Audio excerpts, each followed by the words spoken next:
Buenas noches, México. Soy Omar García Harfuch. Un día más vengo a informarles sobre nuestro país.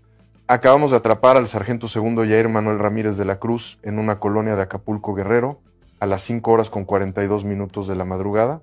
Se trata del hombre que le disparó 2 veces en la cabeza a su compañera soldado dentro del cuartel, porque ella iba a denunciar que los mandos organizaban fiestas con alcohol, acoso y castigos para quien se quejara. Les cuento cómo llegamos hasta él. Todo empezó con una llamada desde el Hospital Naval Militar de Acapulco la noche del martes 15 de octubre. Una soldado de 19 años, Stephanie Carmona Rojas, había ingresado con 2 impactos de bala en la cabeza. Llegó muerta.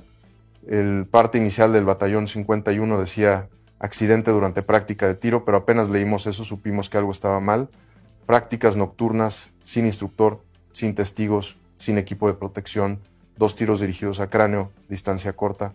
Eso no es accidente, es ejecución. Activamos protocolo de homicidio en coordinación con la Fiscalía de Guerrero esa misma madrugada. Sin ruido, sin alertas públicas, el presunto responsable ya había abandonado el batallón. Las cámaras del acceso principal lo captaron saliendo a las 23:18. Uniforme completo, mochila al hombro, paso firme. El retén de guardia lo dejó pasar como si nada. Cuando pedimos la bitácora de accesos, su nombre no aparecía registrado. Alguien había arrancado la página. No podíamos lanzar alerta pública.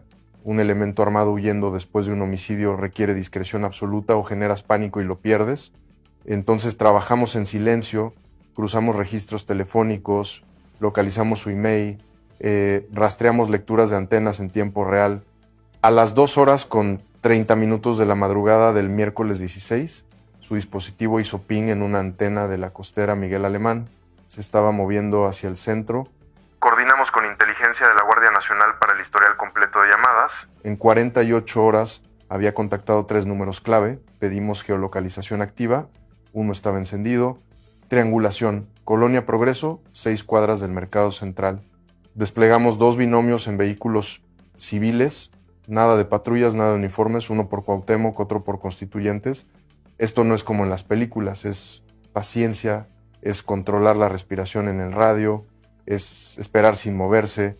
A las 3:50 ubicamos un Nissan Versa blanco estacionado frente a una casa de 2 plantas con reja oxidada. El vehículo coincidía con un autorizado para entrar al batallón 3 días antes. Solicitamos orden de cateo urgente a un juez de control. Nos la concedió a las 4:30. Montamos perímetro, 8 elementos, 4 puntos, sin luces, motores apagados. A las 5:15 observamos movimiento en la planta alta. Una silueta cruzó frente a una ventana sin cortina. 2 minutos después, la puerta se abrió. Salió un hombre con gorra, pantalón de mezclilla, playera oscura, mochila verde, complexión robusta, 1,75 m, barba cerrada. Era él.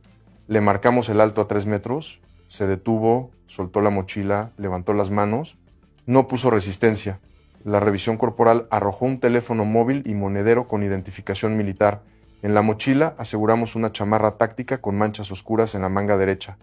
Todo documentado en cadena de custodia desde el primer segundo. Lo trasladamos a las instalaciones de la Fiscalía en Acapulco. Llegamos a las 6:10.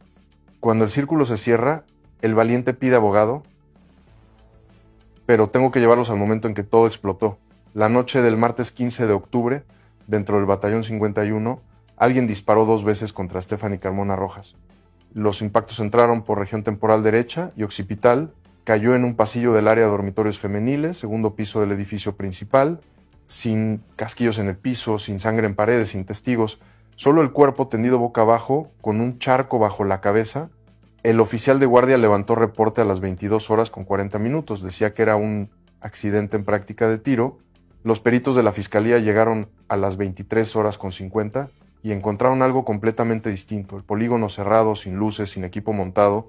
Solo ese pasillo con 2 impactos en la pared de concreto a 1,20 m de altura. Stephanie portaba uniforme pero sin chaleco táctico, sin casco, sin nada que indicara entrenamiento. Sus compañeras declararon que esa noche no había práctica programada. La última había sido 3 días antes, horario matutino, con instructor certificado presente. Entonces, ¿qué hacía ahí y quién disparó? Las cámaras internas del batallón tenían 4 puntos de grabación. Acceso principal, patio de formación, comedores y estacionamiento trasero. Ninguna cubría los pasillos de dormitorios, instalaciones militares con puntos ciegos justo donde más se necesitan. trabajamos con lo que había en la cámara del patio, captamos a Stephanie caminando sola hacia el edificio a las 22 horas con 12 minutos. 3 minutos después apareció el sargento Ramírez en el mismo cuadro, misma dirección, paso acelerado. A las 22 horas con 38 otra cámara lo captó saliendo del edificio, ahora con chamarra puesta, mochila al hombro, mirando hacia atrás cada pocos pasos. A las 22 con 40 una compañera de Stephanie encontró el cuerpo y activó alerta interna. Para entonces Ramírez ya estaba en el acceso principal, abandonando el batallón sin que nadie lo detuviera. La bitácora de guardia mostraba irregularidades claras, tinta diferente en 3 bloques de registros, una página faltante entre las 22 y las 23 horas, firmas ilegibles en turnos críticos. El oficial de guardia nos declaró que todo estaba en orden y que no escuchó detonaciones, 2 disparos de 9 milímetros en un edificio de concreto a menos de 50 metros de la garita, nadie escuchó nada. Un accidente no deja 2 tiros dirigidos. Pedimos el registro completo de armamento del batallón. El arma asignada a Ramírez era una Beretta 9 milímetros, matrícula GN5 7328. Según el libro de armería estaba resguardada en su casillero la noche del martes. Pero cuando los peritos quisieron revisarla el miércoles por la mañana, el casillero estaba vacío. El responsable de armería nos contó que Ramírez la había retirado para mantenimiento personal a las 19 horas del martes. Sin vale firmado, sin autorización escrita, sin supervisor presente, ahí se derrumbó la primera mentira. Si el arma estaba en mantenimiento, ¿cómo se usó en una supuesta práctica? Y si no hubo práctica, ¿dónde está ahora? Rastreamos sus movimientos previos. El lunes 14 salió del batallón en su día de descanso. Cámaras del peaje en la autopista del Sol lo captaron a las 9 horas con 20, dirección Ciudad de México. Regresó a las 18 con 40. Durante ese tiempo hizo 3 retiros en cajeros, 2,000 pesos en Chilpancingo, 1,500 en Iguala, 3,000 en Taxco, 6,500 en efectivo, sin trámite oficial, sin comisión reportada, sin justificación. Analizamos su teléfono, el que le aseguramos en la captura. Había mensajes borrados, pero nuestros técnicos de investigación cibernética recuperaron fragmentos. Uno fechado el sábado 12 decía que ella ya no aguantaba más presión y que iba a soltar todo. La respuesta fue directa, que la controlara o la moviera. Ramírez contestó que no había dónde, que ella había pedido cambio. 3 días después Stephanie estaba muerta. Cruzamos esos mensajes con su expediente personal. Stephanie había solicitado cambio de área 2 veces en 4 meses, primera en junio, rechazada por necesidades del servicio, segunda en septiembre, sin respuesta. En ambos documentos argumentaba ambiente laboral hostil y condiciones que afectaban su desempeño. No detallaba más, no nombraba a nadie, pero las solicitudes estaban firmadas, selladas, ignoradas. Sus compañeras empezaron a hablar cuando vieron que el caso avanzaba.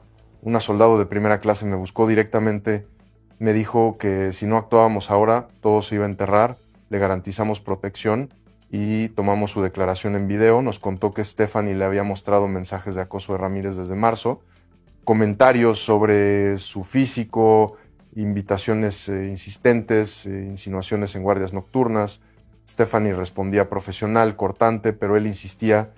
En mayo hizo un parte formal ante su superior inmediato, un capitán del área de operaciones. El parte nunca llegó al comandante del batallón. El capitán le dijo que se calmara, que no hiciera problemas. No lo seguimos por la sombra, lo seguimos por sus hábitos. Otra compañera presenció un incidente en julio. Durante un ejercicio de formación, Ramírez tocó a Stephanie de manera inapropiada. Ella lo encaró frente a otros elementos. Él se rió, dijo que era broma, que no fuera exagerada. Esa noche Stephanie fue castigada con guardia extra por insubordinación y falta de respeto a un superior. El castigo lo impuso el mismo capitán que había ignorado su parte anterior. Cuando el sistema protege al agresor y castiga a la víctima, ya no estamos hablando de errores. Solicitamos su expediente disciplinario completo. Cuando abrimos el archivo vimos 8 sanciones en 6 meses, retardos, actitud inadecuada, incumplimiento de órdenes, todas firmadas por el mismo capitán, todas fechadas después de que Stephanie presentara quejas o pidiera cambios. Página tras página de castigos administrativos diseñados para quebrarla, pero Stephanie no se cayó ni se fue, y eso firmó su sentencia. Cuando sentamos a Ramírez frente al Ministerio Público, a las 7 horas con 30 del miércoles 16, todavía mantenía la versión del accidente, que Stephanie había tomado su arma sin permiso, que se disparó sola, que él no estaba presente.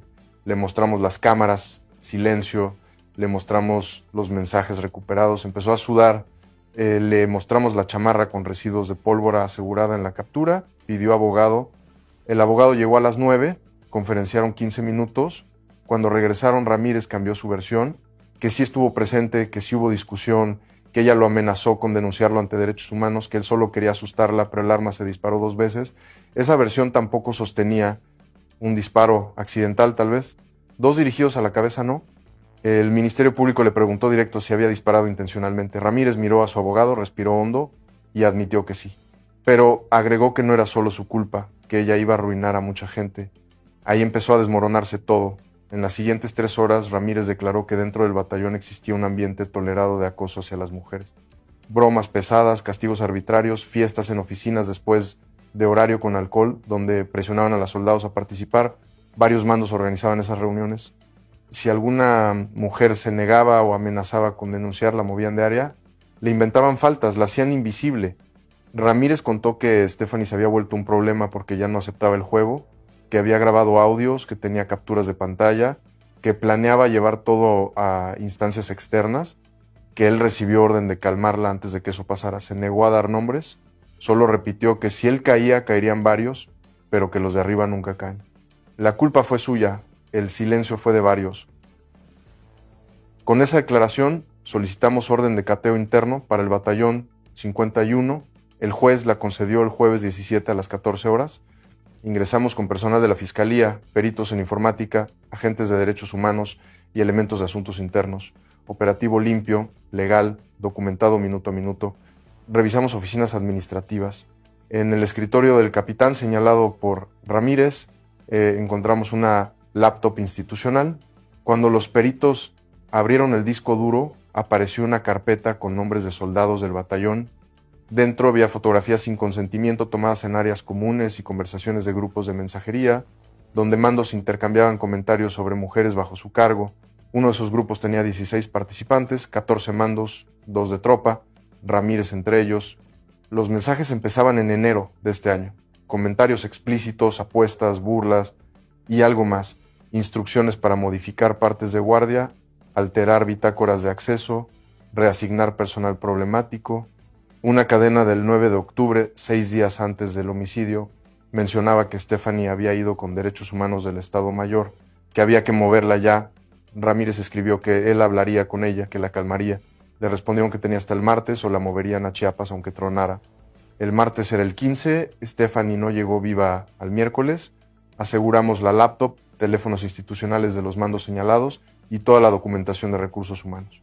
Cuando revisamos los archivos de solicitudes de cambio, encontramos 32 presentadas por mujeres en 2 años, solo 4 autorizadas, las otras 28 sin resolver, todas reportaban lo mismo, ambiente hostil, condiciones adversas, ninguna llegó a investigación formal. En otro archivo aparecieron partes disciplinarios levantados por esas mismas mujeres contra superiores por acoso, hostigamiento, abuso de autoridad. Ninguno llegó al Ministerio Público, ninguno generó investigación, ninguno resultó en sanciones. Todos desestimados por falta de pruebas o resueltos con amonestación verbal. El silencio también tiene cadena de mando. Convocamos a los mandos señalados.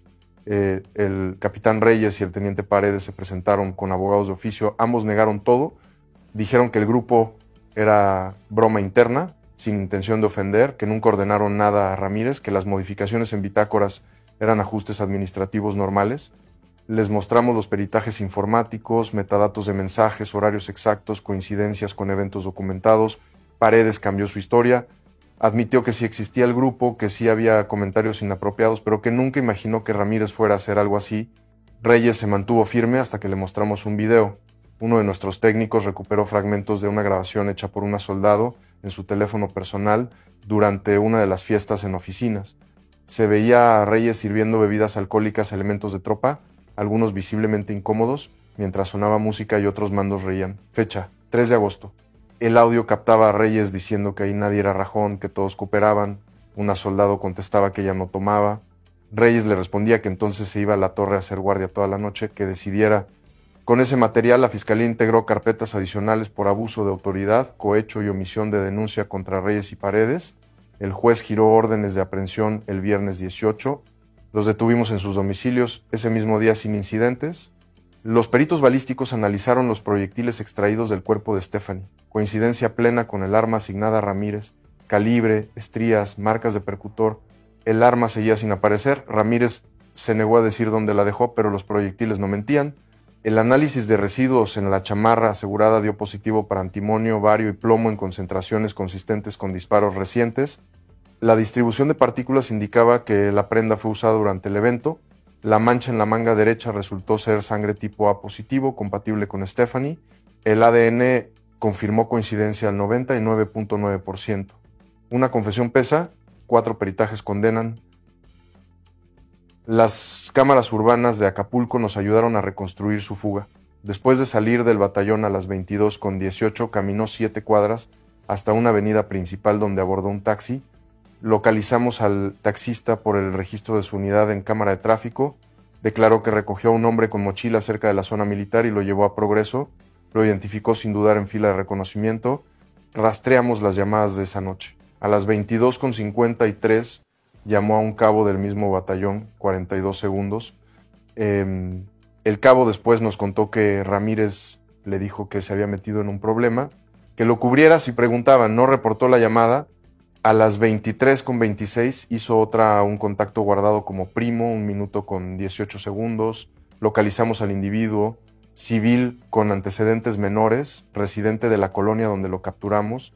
Declaró que Ramírez le pidió refugio esa noche, que aceptó porque eran familia, pero que no sabía de qué huía. La línea de tiempo completa quedó clara. 22:12, Stephanie entra al edificio. 22:15, Ramírez entra detrás. 22:36, estimación pericial de los disparos. 22:38, Ramírez sale con chamarra puesta. 22:40, descubrimiento del cuerpo. 23:18, Ramírez abandona el batallón sin ser detenido. Esa cronología destruye cualquier versión de accidente. Muestra premeditación, ejecución, encubrimiento.